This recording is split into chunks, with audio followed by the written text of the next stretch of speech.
Hey everyone, it's Richard Metalfan here, bringing you guys another 2023 album review. And today we're going to be talking about the new album from the band Currents entitled The Death We Seek, which is out now through Sharptone Records. Now, for those of you who aren't familiar with Currents, they're a metalcore band based out of Connecticut. They've been around since 2011, and I discovered Currents back in like 2017, 2018. And they're pretty much one of the best newer or relatively newer bands to the metalcore scene. They've been putting out releases since their first actually EP was called Victimized in 2013, which hard to believe it's now been 10 years since it came out. And then they put out Life Lost in 2015 and I Let the Devil In 2018. And then they have like the main three full lengths, which was The Place I Feel Safest, which was the release that got me into Currents, and ever since then I've been a fan of them since. And then their last album, The Way It Ends, I thought was a pretty good album, and I thought the title was kind of ironic, hence that 2020 was of course when the certain virus that I still refuse to name pretty much made the world go to shit. But here we are with their third full-length album, The Death We Seek. Does this live up or exceed what The Way It Ends has? In my honest opinion, I think it definitely has. I feel like for me, Currents has a their own kind of like unique and style of metalcore, and I just think that it's just really are great. It has like very crushing musical tones, blistering drums, and great lead guitar riffs, and just the vocals and the lyrics are really great. Just they even talk morally about or address like the sensitive topics such as mental health, loss, and losing oneself. And I feel like they're written in a way that really just makes listeners relate to themselves in a way. And I feel like their lyrics are also very written in a very poetic manner, which is really great. I'll just talk about like the production on this album is great. Like I think Currents for me definitely has great production. Everything is where it needs to be.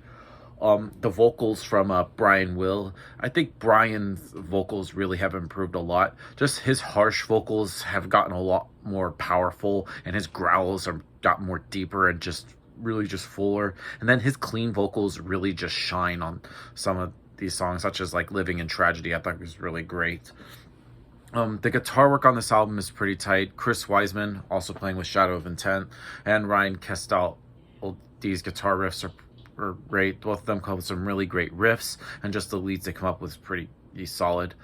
The bass on this album is pretty audible. Christian Polgaren and come up with some really great bass lines, and just really just shines on this album.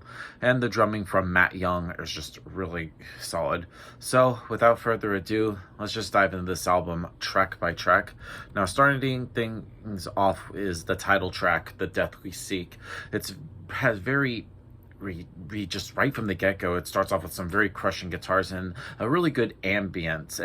I feel like Currents just brings together everything they're known for, and it just explodes with this track. Just everything. It just I feel like lyrically it focuses on an individual that just fights to protect something that is dear to them, but in the end, when it's too late, they realize that it was just for nothing.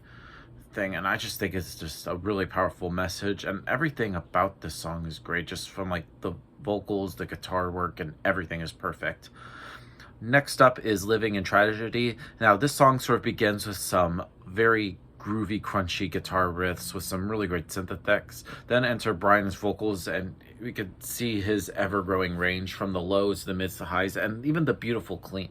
And Living in Tragedy has something for everyone. It does not to follow with a smooth structure, or not only does it not follow with this smooth structure, but also has some of the very well placed experimental elements that blend really well.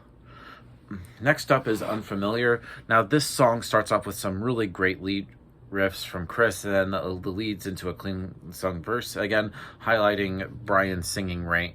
And I just think he just come a long way since The Place I Feel Safest. And a little over 2 minutes in, we get the first tapes of some soloing from Chris, and he really nails it. Next up is So Alone. Now this song kind of reminds me a lot of The Death We Seek, and I really like this song because it almost feels like a story in the song, which is less introspective or more what you get. And lyrically, I feel like it's something that has gone terribly wrong to the decisions of an individual and now for another group that they must survive or else they will just go under. And I just think it's a very unique song. Next song on the album is called Over and Over. Now, this is another great song because it showcases sort of like the more experimental side of things. And there's some really great musical school like guitars riffs from Chris and Ryan that really shine on this track. From the overall riff to there, and it's just, this song is really perfect.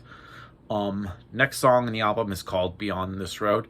Now, this song is kind of similar to Unfamiliar. That I feel like this could just really get the attention of like newer fans. And there's nothing really crazy on this track, but the big picture adds to like the story and the overall sound of it. Next up is Vengeance. Now, this song really surprised me when I released because it didn't really have a standard kind of like song structure, but it's pretty much heavier than what current bands have released up to this point. Emotionally, you could sense sort of like the anger sort of like behind the vocals. Next up is Gone Astray. Now, this song starts off with some really great symphonic elements, some nice vocals, and I feel like it's almost sung with a sense of desperation. You could sense like the emotion in Brian's delivery, adding another level of complexity to the impact. It's just really great. Next up is Remember Me. Now, Remember Me opens up with a really nice, memorable clean guitar chords over some muted drums before just crashing all around the listener. And I feel like this is a really kind of like a sing-song kind of song. It just really reflects on the life. And I just think it's just really perfect. And then we get to the final song on the album, which is called Guide Us Home. And in my honest opinion, I think this is probably the best song that Currents has written to date. I can't even talk today, guys, sorry.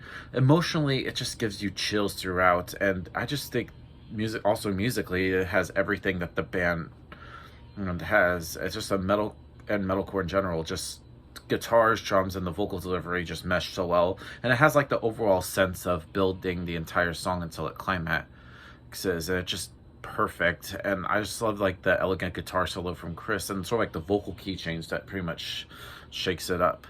And Guide Us Home is a very beautiful song, and I believe this song talks about like redemption and forgiveness after trying so hard to change things that has already come to be. Now, overall, The Death We Seek by Currents is a really good album, but probably their best work to date. So I give this album a score. I'm going to give The Death We Seek by Currents a solid 10 out of 10.